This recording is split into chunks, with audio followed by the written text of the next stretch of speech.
ತೈ ತೈ ತೈ ತೈ ತೈ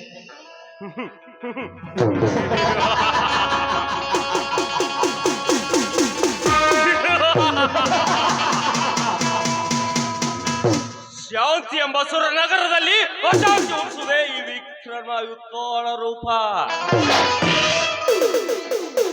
ರಾಜಕೀಯ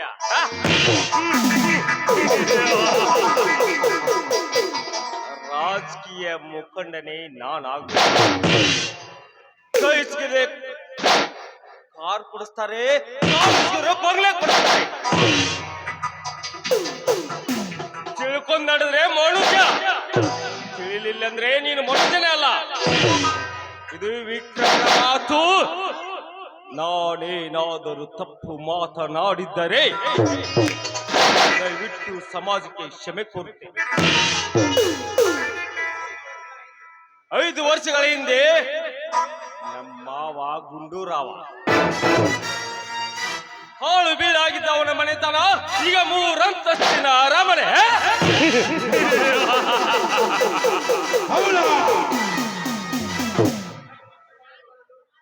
ಮೈ ಮುಚ್ಚಿಕೊಳ್ಳಲು ಸರಿಯಾದ ಬಟ್ಟೆ ಇಲ್ಲದಿದ್ದರೂ ಕೂಡ ನಾನಿವತ್ತು ಪ್ರತಿನಿಷ್ಠ ವ್ಯಕ್ತಿ. ಕಾರಣ ಇಷ್ಟೇ, ನಮ್ಮ ಮಿನಿಸ್ಟರ್ನಾದ.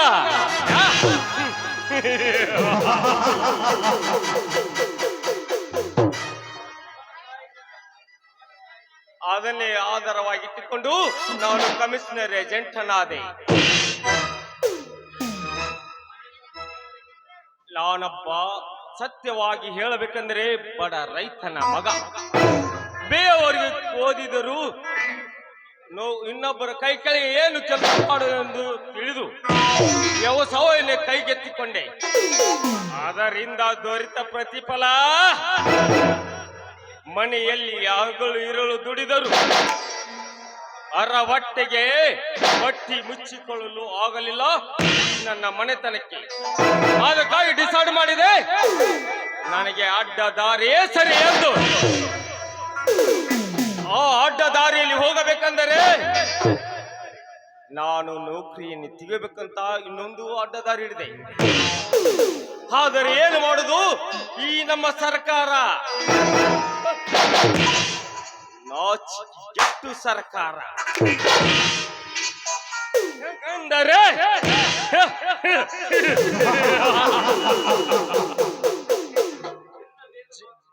ಜಾತಿ ಭೇದ ಮಾಡುವ ಹಿಂದಿನ ಈ ಸರ್ಕಾರ ನನ್ನ ಬೂಟಿನ ಸಮ.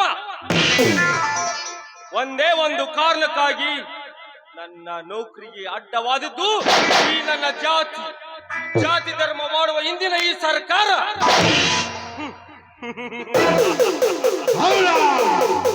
ನಿಮಗೆ ರೈತರ ಜೀವನ ಬೇಸರವಾಗಿದ್ದರೆ ನನ್ನಂತೆ ಬದುಕಬೇಕಾಗಿದ್ದರೆ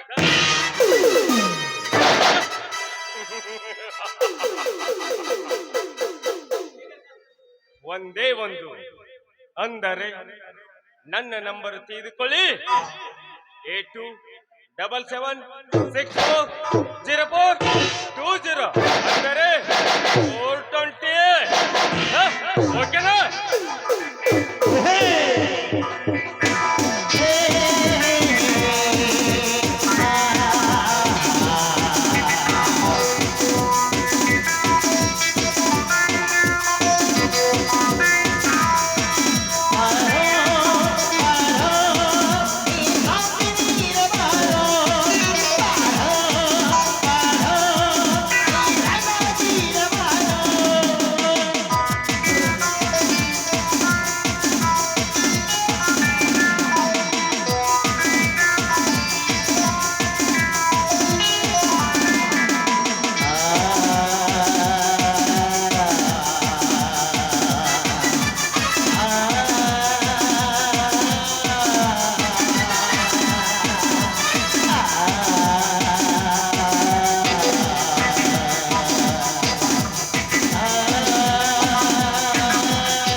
ಶಾಂತಿ ಎಂಬ ಸುರನಗರದಲ್ಲಿ ಆಕ್ರೋಶದ ಅರಮನೆ ಕಟ್ಟಿ ಒಂದಾನೊಂದು ಕಾಲದಲ್ಲಿ ಪರನಾರಿಯರ ಪಟ್ಟದರಸ ನೆನೆಸಿಕೊಂಡಿರುವ ಈ ಗುಂಡೂರಾವ ಗುಡುಗು ಹೊಡೆದರೆ ವಿಧಾನಸೌಧವೇ ನಡುಗುತ್ತಿತ್ತು.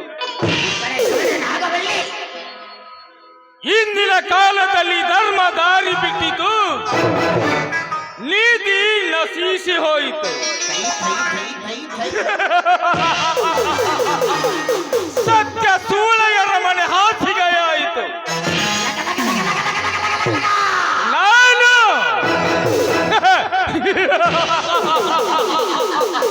ನಿನ್ನೆ ಮೊನ್ನೆ ಟ್ರೈನಿಂಗ್ ಪಡೆದಿರುವ ವಿಲನ್ ಅಲ್ಲ, ಪ್ರತಿಯೊಬ್ಬರಿಗೂ ಟ್ರೈನಿಂಗ್ ಕೊಡೋನು.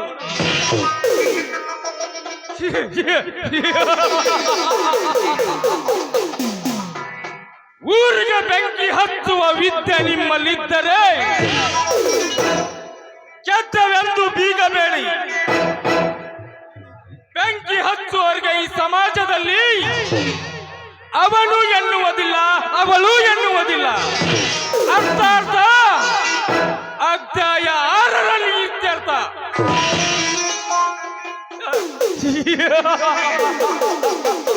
ಭಿಕ್ಷುಕರಂತೆ ಪದವಿಗಾಗಿ ಪರದಾಡುವ ನರ ರಾಕ್ಷಸರಿಗೆ, ಅಂತ ರಾಕ್ಷಸರಿಗೆ ಕರಿಯದೆ ಬರುವವರನ್ನು ಕೆರದಿಂದ ಹೊಡಿಯಂದ ನಮ್ಮ ಸರ್ವಜ್ಞ.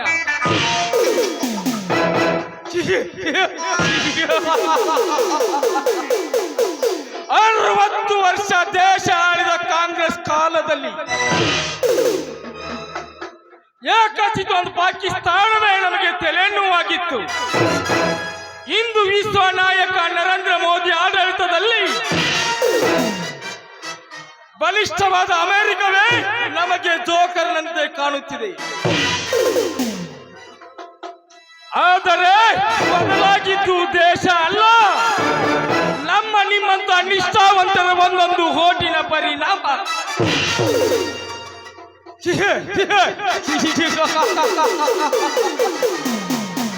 ನಿನ್ನೆ ಮೊನ್ನೆ ಎನ್ನಿಸಿಕೊಂಡು ಬಂದಿರುವ ಚಿಲ್ಲರೆ ಒಂದು ಸೌಂಡು ಮಾಡಿದೆ. ಅದಕ್ಕೆ ಬುದ್ಧಿ ಹೇಳುತ್ತಿದ್ದೆ, ಅದು ಇದಕ್ಕೂ ಸಮ ಅಲ್ಲ, ಅದು ಬಗೆಹರಿಗಿರಕ್ಕಿಂತ ಗೊತ್ತು.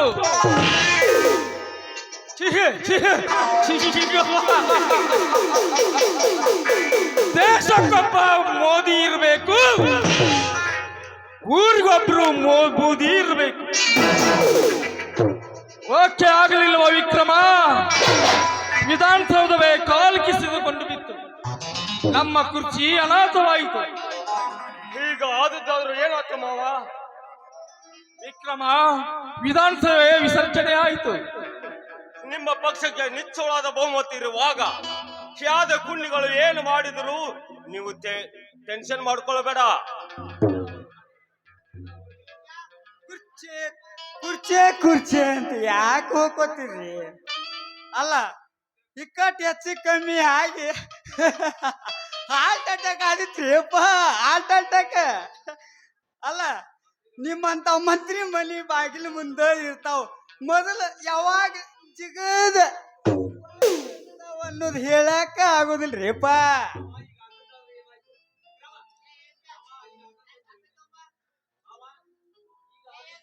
ಮಾವ, ಈಗ ಆದದ್ದಾದ್ರೂ ಏನಾಯಿತು? ವಿಕ್ರಮ, ವಿಧಾನಸಭೆ ವಿಸರ್ಜನೆ ಆಯಿತು.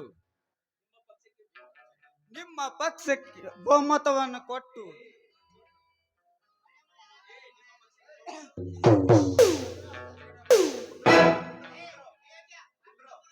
ಲೇ ಯೋಗ್ಯ, 1-2 ಕಪ್ ಕಾಫಿ ಮಾಡಿಕೊಂಡು ಬಾ. ಅಲ್ರಿ, ಚಾಕೇನ್ ಚಾ ಪುಡಿ ಹಾಕೊಂಬರ್ಲೋ ಏನ ಕಾಫಿ ಒಡಿ ಹಾಕೊಂಬರ್ಲ್ರಿ? ಖಾರ ಪುಡಿ ಹಾಕೊಂಬಾರ ಹೋಗು. ಆಯ್ತ್ರಿ ಅಪ್ಪ. ವಿಕ್ರಮ, ಮತ್ತೆ ಈಗ ಇಲೆಕ್ಷನ್ಸ್ ಆಡ್ತಾರಪ್ಪ.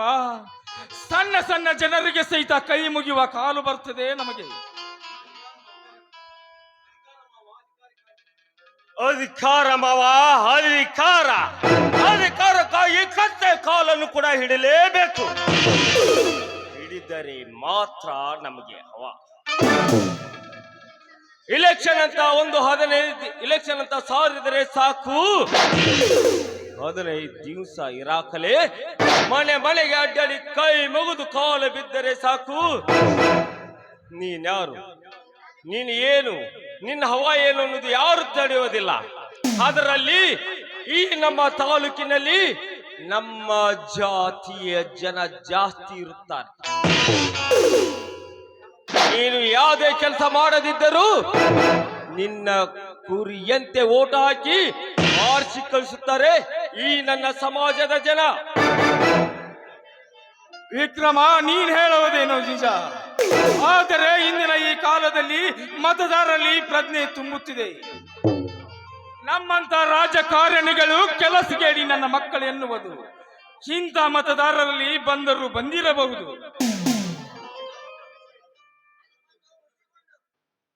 ನೋಡು ಮಾವ, ಅದಕ್ಕೊಂದು ಹುಸಿಗುಂಡು ಬಿಟ್ಟರಾಯ್ತು.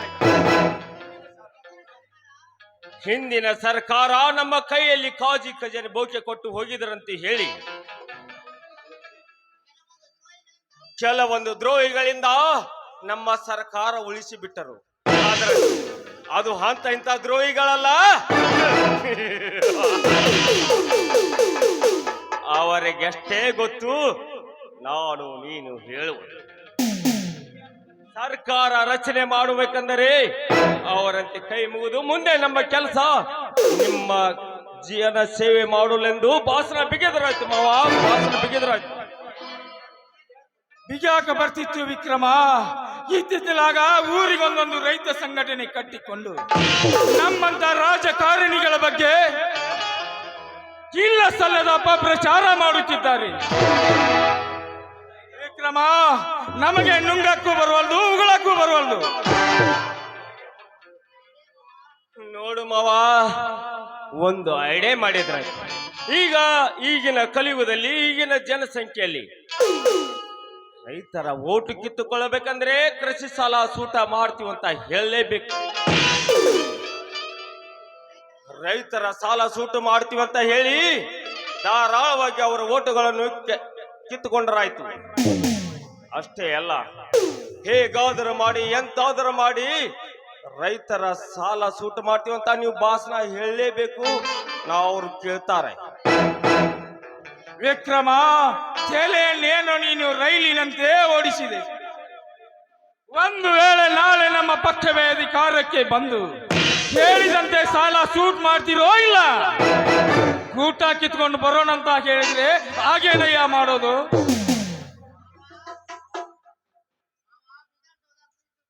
ಮಾವ, ವಿಧಾನಸೌಧ ಪ್ರೀತಿಸುವುದು ಸುಳ್ಳರನೆ ಮಾತ್ರ, ಸತ್ಯವಂತರನೇ ಅಲ್ಲ. ಸತ್ಯವಂತರಿಗೆ ಅದರ ಒಳಗೆ ಹೋಗಲು ಬಾಗಿಲುಗಳೇ ಇಲ್ಲ, ಹೋಗಾಕೂ ಅವಕಾಶ ಇಲ್ಲ. ಯಾಕಂದರೆ ನಾವು ಸಾಲ ಸೂಟ್ ಮಾಡ್ತೀವಿ ನೀವು ಹೇಳಿದ್ದು ಕೇಂದ್ರ ಸರ್ಕಾರ ಮೇಲೆ ಒತ್ತಡ ಹೇರ್ತೀವಿ ಅಂತ ಹೇಳಿ ನಂತರ ಅದನ್ನೇ ಈಗೂ ಮಾಡ್ತೀವಿ ಅಂತ ಹೇಳಿ ಓಟುಗಳನ್ನು ಧಾರಾಳ ಎತ್ತಿಕೊಂಡು ನಾವು ನಿಮ್ಮಂತೆ ರೈತರ ಮಕ್ಕಳೆಂದು ಹೇಳಿ 2 ಕೈಯನ್ನು ಮೇಲೆತ್ತಿರಾಯ್ತು.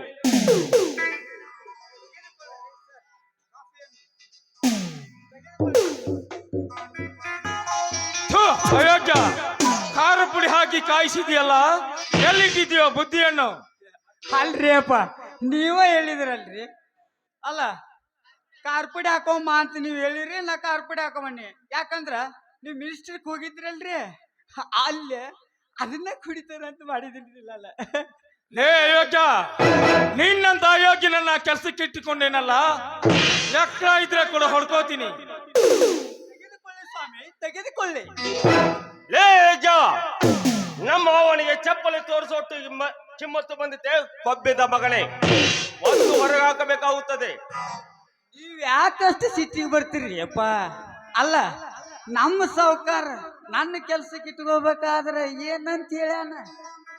ನಾ ಏನೋ ಕೆಲಸ ಹೇಳಿದ್ರು ಅಗದಿ ಅಗದಿ ನೀಟಾಗಿ ಕೆಲಸ ಮಾಡಂತ ಹೇಳ್ಯಾನ. ಅದಕ್ಕಾಗಿ ನಮ್ಮ ಸಾವುಕಾರ ಅವ್ರು ಹೇಳಿದಂಗೆ ಡ್ಯೂಟಿ ಮಾಡ್ತೀವಿ ನೋಡ್ರಿ ಸರ.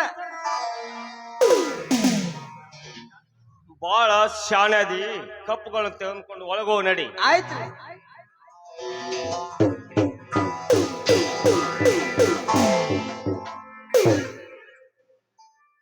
ಪ್ರೀತಿ ಎಲ್ಲಿಗಮ್ಮ ಹೋಗಿದ್ದೆ? ಶ್ರೀನಿವಾಸ್ ಮಾವನ್ ಮನೆಗೆ ಹೋಗಿದ್ದೆ.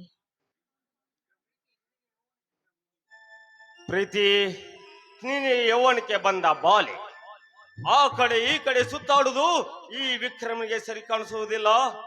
ಎಚ್ಚರದಿಂದ ಅಡ್ಡಾಡು. ವಿಚಿತ್ರವಾಗಿದೆ, ನಿನಗೆ ಸರಿ ಕಾಣೋದಿಲ್ಲ ಅಂತ ನಿನ್ನ ಅಂಕಿತದಲ್ಲಿ ಇರೋದಕ್ಕೆ ನಾನು ಯಾರು? ಅಷ್ಟಕ್ಕೆ ಮಿಕ್ಕಿ ನಾನೇನು ಅಂತ ನೀಚತನದ ಕೆಲಸವೇನೇನು ಮಾಡಿಲ್ಲವಲ್ಲ. ನೋಡಮ್ಮ, ಹೆಣ್ಣು ಹದ್ದು ಬಸ್ಸಿನಲ್ಲಿ ಇಳಿದ ಹೋದರೆ ಯಾವಾಗ ಎಲ್ಲಿ ಎಳಿ ಬೀಳುತ್ತಾಳೋ ಹೇಳಲಿಕ್ಕೆ ಬರುವುದಿಲ್ಲ. ನೀನು ಅಗರ್ಭ ಶ್ರೀಮಂತ ಗುಂಡು ರಾವಣ ಮಗಳು. ಲೆವೆಲ್ ನೋಡಿ ಸ್ನೇಹ ಮಾಡಬೇಕೆ ವಿನಃ ಬಡ ಬಿಕಾರಿಗಳ ಹಿಂದೆ ಅಲ್ಲ. ಆಗರ್ಭ ಶ್ರೀಮಂತ, ನೀನು ಆಗರ್ಭ ಶ್ರೀಮಂತನಾದದ್ದು 4 ವರ್ಷಗಳಿಂದ ಈಚೆಗೆ. ಇನ್ನು ಆಕಸ್ಮಿಕ ಎನ್ನುವಂತೆ ಜನತೆ ನಿನ್ನನ್ನು ತಮ್ಮ ಸಚಿವ ಸಂಪುಟದಲ್ಲಿ ಸೇರಿಸಿಕೊಂಡ್ರು. ಅಂದಾಗ ನೀನು ಯಾವ ರೀತಿ ಶ್ರೀಮಂತನಾದಿ ಎಂಬುದು ತಿಳಿದಿಲ್ಲವೆಂದು ಭಾವಿಸಬೇಡಪ್ಪ. ಯಾರನ್ನು ಏಣೆ ಮಾಡಿ 3ನೇ ಅಂತಸ್ತಿಗೆ ಏರಿದ ನೀನು ಆ ಏಣೆಯನ್ನೇ ಒದೆಯುವಂತ ಕೃತಜ್ಞ ಆಗ್ಬೇಡ. ನಾಳೆ ನೀನು ಮೇಲಿನಿಂದ ಕೆಳಗಿಳಿಯುವ ಪ್ರಸಂಗ ಬಂದಾಗ ಅದೇ ಏಣೆ ನಿನಗೆ ಅವಶ್ಯವಾಗಿ ಬೇಕಾಗುತ್ತದೆ. ಆಶ್ಚರ್ಯ ಮಾವ, ಬಹು ಆಶ್ಚರ್ಯ. ನಿನ್ನ ಮಗಳೇ ನಿನಗೆ ಬುದ್ಧಿ ಹೇಳುತ್ತಿರುವಾಗ ನನಗೆ ಬಹಳ ಆಶ್ಚರ್ಯ ಅನಿಸುತ್ತದೆ. ಆ ನೀಚ ನಿನ್ನ ಹಳೆಯ ಶ್ರೀನಿವಾಸನೇ ಹೇಳಿಕೊಟ್ಟಿರ್ಬೇಕು ಈ ನನ್ನ ಪ್ರೀತಿಗೆ. ಮಾವ, ನೀನು ನಮ್ಮಪ್ಪನ ತಂಗಿ ಮಗ ಅನ್ನುವ ಒಂದೇ ಉದ್ದೇಶಕ್ಕಾಗಿ ನಿನಗೆ ಮಾವ ಅಂತ ಹೊರತು ಮತ್ಯಾವುದಕ್ಕೂ ಅಲ್ಲ. ಇನ್ನೊಬ್ಬರಿಗೆ ಸುಲಭವಾಗಿ ನೀಚನೆಂದು ಕರೆದ ನಾಲ್ಗೆ ತಾನು 2 ವರ್ಷಗಳಲ್ಲಿ ದೊಡ್ಡವನಾದಕ್ಕೋಸ್ಕರ ಎಷ್ಟು ನೀಚತನದ ಹೇಸಿಗೆ ತಿದ್ದಿದ್ದೀನೆಂದು ತಿಳಿದುಕೊಂಡಿದ್ರೆ ಚೆನ್ನಾಗಿತ್ತು.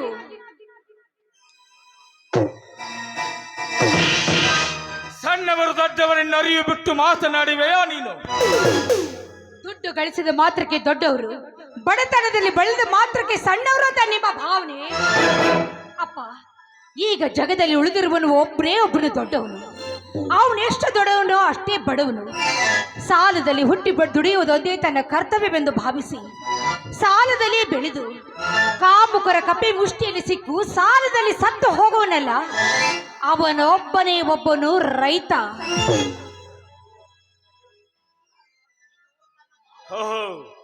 ಇದು ತನ್ನ ಮಾವನ ಉದ್ದೇಶಿಸಿ ಮಾತಾಡಿದ ಮಾತಾ.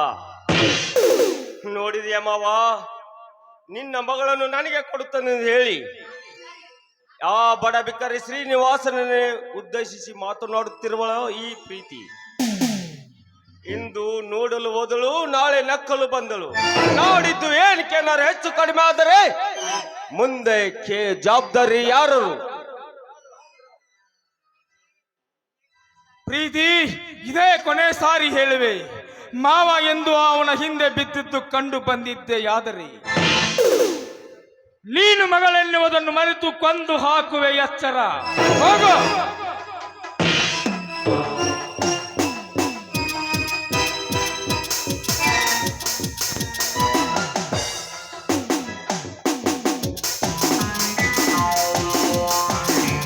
ಹಲೋ ಡ್ಯಾಡಿ, ಇದೇನ್ ಡ್ಯಾಡಿ, ಬೆಂಗಳೂರು ಹೋಗ್ತೀನಂತ ಹೇಳಿದವರು ಇನ್ನು ಮನೆಯಲ್ಲೇ ಇದ್ದೀರಲ್ಲ, ಯಾಕೆ? ನೋಡಮ್ಮ, ಇವತ್ತೊಂದು ಮಹತ್ವದ ಮೀಟಿಂಗ್ ಇತ್ತು. ದಾರಿಯಲ್ಲಿ ಹೋಗಬೇಕಾದರೆ ವಿಧಾನಸಭೆ ವಿಸರ್ಜನೆಯಾದ ಸುದ್ದಿ ಬಂತು, ಅದಕ್ಕೆ ಬಂದೆ. ಓ, ವಿಸರ್ಜನೆಯಾಗಿದ್ದು ಒಳ್ಳೇದೇ ಆಯ್ತು ಬಿಡಿ. ನೋಡು ಜ್ಯೋತಿ, ನಿಮ್ಮ ಡ್ಯಾಡಿ ಮಂತ್ರಿ ಪದವಿಯನ್ನು ಕಳೆದುಕೊಂಡು ಮನೆಯ ಮೇಲೆ ತಲೆ ಮೇಲೆ ಕೈ ಇಟ್ಟುಕೊಂಡು ಕುಳಿತುಕೊಂಡು ನೋಡಿ ನೀನು ಸಂತೋಷ ಪಡಬೇಕೆಂದಿರುವೆ. ನೋಡಿ, ಕೆಟ್ಟದ್ದು ಕೈ ಬಿಟ್ಟು ಹೋದಾಗ ಸಂತೋಷ ಪಡಬೇಕೇ ವಿನಃ ಕಳವಳ ಪಡಬೇಕಾಗಿಲ್ಲ. ಈಗ 3-4 ವರ್ಷದ ಹಿಂದೆ ನಾವು ತಂದೆ ಮಕ್ಕಳು ಎಷ್ಟು ಪ್ರೀತಿಯಿಂದ ಅನ್ಯೋನ್ಯವಾಗಿ ನೆಮ್ಮದಿಯಿಂದ ಜೀವನ ಮಾಡ್ತಾ ಇದ್ವಿ. ಆದರೆ ಈಗ ಒಂದು 3-4 ವರ್ಷದ ಹಿಂದೆ ಯಾವಾಗ ನಮ್ಮ ತಂದೆ ವಿಧಾನಸೌಧದಲ್ಲಿ ಸೇರಿಕೊಂಡು ಬಿಟ್ರು, ಆವಾಗಿನಿಂದ ನೆಮ್ಮದಿ ಸುಖ ಶಾಂತಿ ಎನ್ನುವುದೇ ಇಲ್ಲವಾಗಿದೆ. ಮನುಷ್ಯತ್ವ ಮಾನವೀಯತೆ ಎನ್ನುವುದು ಮರೆತು ಹೋಗಿದೆ. ಅದಕ್ಕಾಗಿ ಹೇಳ್ತಾ ಇದ್ದೀನಿ, ಯಾವಾಗಲೂ ಒಳ್ಳೆ ರೀತಿಯಿಂದಲೇ ನಡೆದುಕೊಂಡು ಹೋಗಬೇಕು ಅಂತ. ಅದು ಅಲ್ಲದೆ ಗಾಂಧೀಜಿಯವರು ಈಗ ಹೇಳ್ತಾ ಇದ್ದೀನಲ್ಲ, ನೋಡಿ ಡ್ಯಾಡಿ, ನೀವೇನು ಬೇಜಾರು ಮಾಡ್ಕೊಳ್ಬೇಡಿ. ಈ ರಾಜಕೀಯ ಅಂದ್ರೆ ಲಫಂಗರು ಆಶ್ರಯಿಸುವ ಕೊನೆಯ ಸ್ಥಾನ ಅದೇ ಅಂತ ನನಗನ್ನಿಸ್ತಾ ಇದೆ. ಅಂತೆ ಗಾಂಧೀಜಿಯವರು ಸ್ವಾತಂತ್ರ್ಯ ತಂದು ಕೊಟ್ಟರು ಕೂಡ ಸುಲಭವಾಗಿ ಸಿಗುತ್ತಿದ್ದ ಆ ಮಂತ್ರಿಯ ಪಟ್ಟಕ್ಕೆ ಆಶೆ ಪಡಲಿಲ್ಲ. ನೋಡು ಜ್ಯೋತಿ, ನಿನ್ನ ಮಾತು ಕೇಳಿ ಎಲ್ಲರೂ ರಾಜಕೀಯ ಬಿಟ್ಟು ಹೊರಗೆ ಹೋದರೆ ರಾಜಕೀಯ ನಾಯಕರು ಯಾರಾಗುವರು? ಜನ ಸೇವಕನ್ಯಾರು? ಜನಾರ್ದನ ಸೇವಕರು ಯಾರು? ಅದರ ಸೇವೆ ಮಾಡೋದಕ್ಕೆ ನಿಮ್ಮ ತಂದೆ ಅಂತ ನಾಯಕರು ಇರಲೇಬೇಕು. ಜನಸೇವೆ ಮಾಡೋದಕ್ಕೆ ಕುರ್ಚಿಯೇ ಬೇಕು ಅಂತ ಏನಿಲ್ಲ. ಯಾಕೆ ಗಾಂಧೀಜಿಯವರು ಹೊಲಗೇರಿಯಲ್ಲಿ ಹೋಗಿ ಆ ಹೊಲಗೇರಿಯನ್ನು ಹಸನು ಮಾಡಿ ಜನಸೇವೆ ಗೈಯಲಿಲ್ಲವೇ? ಅವರಿಗೆ ಯಾವ ಅಧಿಕಾರವಿತ್ತು? ಅದಕ್ಕೆ ಹೇಳ್ತಾ ಇದ್ದೀನಿ, ಈಗಿನ ರಾಜಕೀಯ ವ್ಯಕ್ತಿಗಳು ಕುರ್ಚಿ ಬೇಡುವುದು ಜನರ ಸೇವೆ ಮಾಡೋದಕ್ಕೆ ಅಲ್ಲ, ಜನರನ್ನ ಸೇವ್ ಮಾಡೋದಕ್ಕೆ. ಸೇವ್ ಅಂದ್ರೆ ಗೊತ್ತಲ್ಲ, ಹಜಾಮತಿ ಮಾಡೋದಕ್ಕೆ ಅಂತ.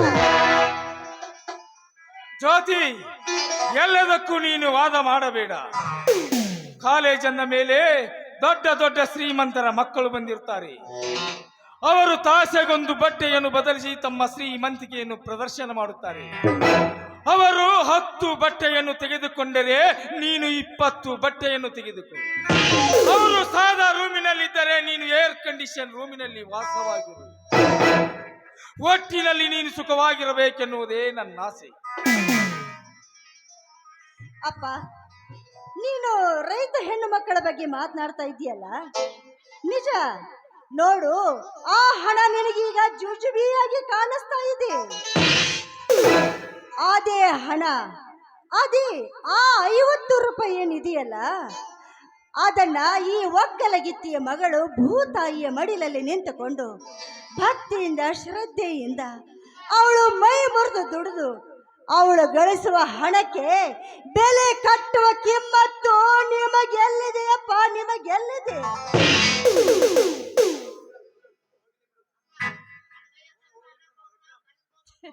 ಹೋಗ್ಲಿ ಬಿಡಪ್ಪ. ಅಂತೂ ನಿನಗೆ ಹೇಳೋದಕ್ಕೆ ನನ್ನ ಕಡೆ ಟೈಮ್ ಇಲ್ಲ. ನೋಡಿ, ಈಗ ನಾನು ಕಾಲೇಜ್ಗೆ ಹೋಗ್ಬೇಕು. ಒಂದು 50,000 ರೂಪಾಯಿ ಹಣ ಕೊಡು. 50,000 ಹಣ ಕೇಳುತ್ತಿರಲ್ಲಮ್ಮ, ಯಾಕೆ? ಯಾಕೆ ಅಲ್ಲಪ್ಪ, ಮುಂದಿನ ತಿಂಗಳು ನಮ್ಮ ಕಾಲೇಜಿನಲ್ಲಿ ಚುನಾವಣೆ ಇದೆ.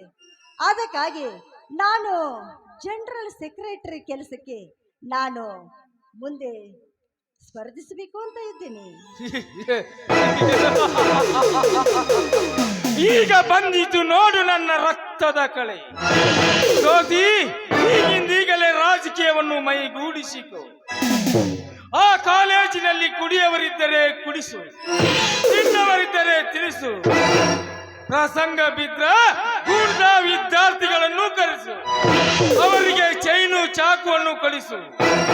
ಒಟ್ಟಿನಲ್ಲಿ ಆ ಕಾಲೇಜಿಗೆ ನೀ ಲೀಡರ್ ಆಗಿರ್ಬೇಕು, ಅದೇ ನನ್ನ ಆಸೆ.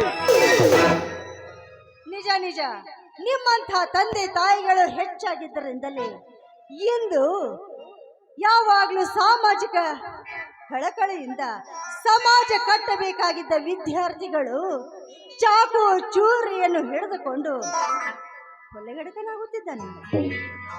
ಮುಖ್ಯವಾಗಿ ಏನ್ ಹೇಳೋದಿದೆ, ದೇಶವೇ ಲಫಂಗರ ಕೈಯಲ್ಲಿ ಸಿಕ್ಕಾಗ ಇನ್ನು ನಿಮ್ಮಂಥವ್ರಿಗೆ ಹೇಳೋದೇನಿದೆ? ಏ ಜ್ಯೋತಿ,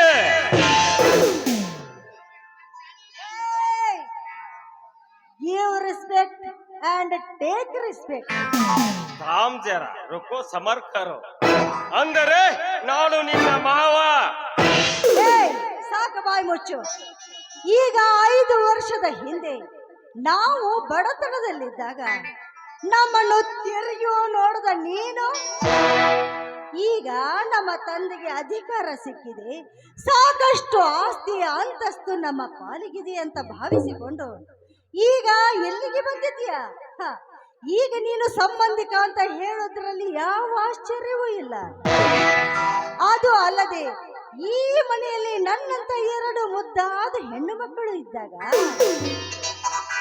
ನಮ್ಮ ತಂದೆಗೆ ಮಾವ ಅಂತ ಹೇಳಿಕೊಂಡು ಬರುವ ಜನ ಏನು ಕಡಿಮೆ ಇಲ್ಲ. ಆನ್ಲೈನ್ ಮಾಡಿ ಮಾತಾಡಬೇಡ ಜ್ಯೋತಿ.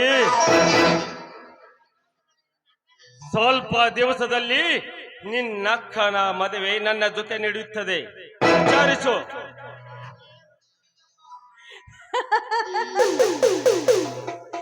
ನಿನಗೆಲ್ಲ ಹುಚ್ಚು ಹಿಡಿದಂತೆ ಕಾಣಿಸುತ್ತೆ.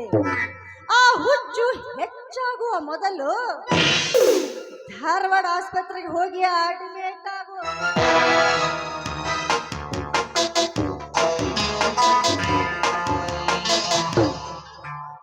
ಮಾವ, ನಿನ್ನ ಮಗಳು ಹದ್ದು ಬೀರಿ ಮಾತನಾಡುತ್ತಿರೋ ನೋಡಿಕೊಂಡು ಸುಮ್ಮನೆ ನಿಂತಿರುವಲ್ಲ, ಏನ್ ಹೇಳಲಿ ನಿನಗೆ? ಅದೇ ಚಿಂತೆ. ಈ ಸಾರಿ ನನ್ನ ತಾಲೂಕಿನಲ್ಲಿ ನನ್ನ ವಿರುದ್ಧ ಅಭ್ಯರ್ಥಿ ಯಾರಾಗಬಹುದು ಅಂತ. ಏನಂದೆ ಮಾವ ನೀನು? ನನ್ನ ಮಗಳು ಈಗ ತಾನೇ ಹೋಗಬೇಕಾದರೆ ಏನೋ ಅಲ್ಲಲ್ಲ, ಅದು ಯಾಕೆ ಅಂತ. ಮಾತಾಡು ಮಾವ, ಮಾತನಾಡುಕ್ಕಿಂತ ಪೂರ್ವದಲ್ಲಿ ಇಲೆಕ್ಷನ್ ಅಂತ ಸಾರಿದರೆ ಸಾಕು, ನಿನ್ನ ಎದುರಾಳಿಯಾಗಿ ನಾನೇ ಟಿಕೆಟ್ ಅನ್ನು ಪಡೆದುಕೊಂಡು ಬರುತ್ತೇನೆ. ಲೇ ವಿಕ್ರಮ, ನೀನು ನಾ ಬೆಳೆಸಿದ ಮರ, ನನ್ನ ಎದುರಾಗಿ ನಿಲ್ಲುವಷ್ಟು ಧೈರ್ಯ ಬಂದಿತೇನೋ ನಿನಗೆ? ನೋಡು ಮಾವ, ರಾಜಕೀಯ ಅಂದ ಮೇಲೆ ಲವ ಖುಷಿಯರಿದ್ದು ರಾಮ ರಾವಣ ಆಗುವುದು ಸರಳ. ಗುರು ಶಿಷ್ಯರಿದ್ದಂತೆ ಇದ್ದವರು ಇಲ್ಲಿ ಬೆಕ್ಕಿನಂತೆ ಕಚ್ಚಾಡುವುದು ಸರ್ವಸಾಮಾನ್ಯ. ಅಂದರೆ ಈಗಿನ ಕಲಿಯುಗದಲ್ಲಿ ತಂದೆ ಕಾಂಗ್ರೆಸ್ನಿದ್ದಲೇ ಮಗ ಬಿಜೆಪಿನಲ್ಲಿ ಇರ್ತಾನೆ, ಅಣ್ಣ JDS ನಿದ್ದರೆ ಇನ್ನೊಂದು ಪಕ್ಷದಲ್ಲಿ ಇರ್ತಾನೆ. ಏಕೆ ಗೊತ್ತಾ? ಯಾರೇ ಗೆದ್ದರು ಮಣ್ಣಿಗೆ ಹೂವಿನ ಹಾರ ಬಾಗ್ಲೆ ದಾಟ್ಲೇಬೇಕು ಅಂತ. ನಿನಗೆ ಅಂತದ್ದು ದುರಾಲೋಚನೆ ನನ್ನದು. ಏ ವಿಕ್ರಮ, ನಿನ್ನ ದುರಾಲೋಚನೆಗೆ ಬೆಂಕಿ ಹಚ್ಚು. ಈ ನಮ್ಮ ತಾಲೂಕಿನಲ್ಲಿ ಮೊದಲೇ ರೈತ ಸಂಘಟನೆಗಳು ಹೆಚ್ಚಾಗುತ್ತಿವೆ. ಒಂದು ವೇಳೆ ರೈತ ಸಂಘಟನೆಗಳು ಚುನಾವಣೆಗೆ ಸ್ಪರ್ಧೆಗಿಳಿದರೆ ಸ್ಪರ್ಧೆ ಸ್ವಲ್ಪ ತುರ್ಸಿಂದಾಗಬಹುದೇನೋ ಅಂತ. ನೋಡು ಮಾವ, ರೈತರಲ್ಲಿ 6 ಪಕ್ಷಗಳನ್ನು ವಿಂಗಡಣೆ ಮಾಡಬೇಕು. ಅವರಿಗೆ ಹೊಲದ ದಾರಿ ತೋರಿಸಿ ನಾವು ಬೆಂಗಳೂರು ಬಸ್ ಹತ್ತಲೇಬೇಕು. ಏಕೆ ಗೊತ್ತಾ? ಎಷ್ಟೋ ಗಣ್ಯರು ಕೂಡಿ ವಿಧಾನಸೌಧ ಕಟ್ಟಿದ್ರು, ನಿಷ್ಠೆ ಶ್ರದ್ಧೆಯಿಂದ ಅದರಲ್ಲಿ ಅಧಿಕಾರ ಮಾಡಲಿ ಅಂತ. ಆದರೆ ಅದರ ಎದುರಿಗೆ ಹೈಕೋರ್ಟ್ ಪೀಠವನ್ನು ರಚಿಸಿದರು. ಆದರೆ ಏನು ಮಾಡುವುದು? ನಮ್ಮ ಜನತೆ ದುರ್ದೈವ. ಎಷ್ಟೋ ದಿನದಿಂದ ಕಾಯುತ್ತಿದ್ದರು ನಮ್ಮ ನೊಂದ ಬೆಂದ ರೈತರು, ಕೂಲಿ ಕಾರ್ಮಿಕರು. ನಿಮ್ಮಂತ ಹಳೆ ರಾಜಕಾರಣಿಗಳ ಮೆಟ್ಟಿಲನ್ನು ಹೊಡೆದು ಹೊರಗೆ ಹಾಕಿ ಅವರಿಬ್ಬರು ಸೇರಿದರೆ ಆ ವಿಧಾನಸೌಧದ ಮುಂದೆ ಹಸಿರು ನಿಶಾನೆ ಹಾಸಿದಾಗಲೇ ಮಾತ್ರ ರೈತರಿಗೆ ಕಿಮ್ಮತ್ತು ಬರುವುದು. ಅಂದರೆ ಮುಂದೆ ನಮ್ಮ ಗತಿ ಏನು ಹೇಳು ವಿಕ್ರಮ? ನೋಡು ಮಾವ,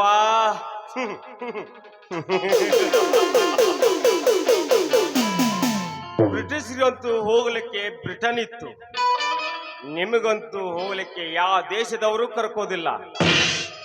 ಪಂಜಾಬದವ್ರಿಗೆ ಹೇಳಿ ಅವರು ಬಾಂಬುಗಳು ತರಿಸಿ ನಿಮ್ಮಂತ ಭ್ರಷ್ಟ ರಾಜಕಾರಣಿಗಳನ್ನು ಒಟ್ಟುಗೂಡಿಸಿ ಒಂದೇ ಸರಿ ಉಡಾವಣೆ ಮಾಡುವುದೇ ಈ ವಿಕ್ರಮನ ಮುಂದಿನ ದುರಾಲೋಚನೆ.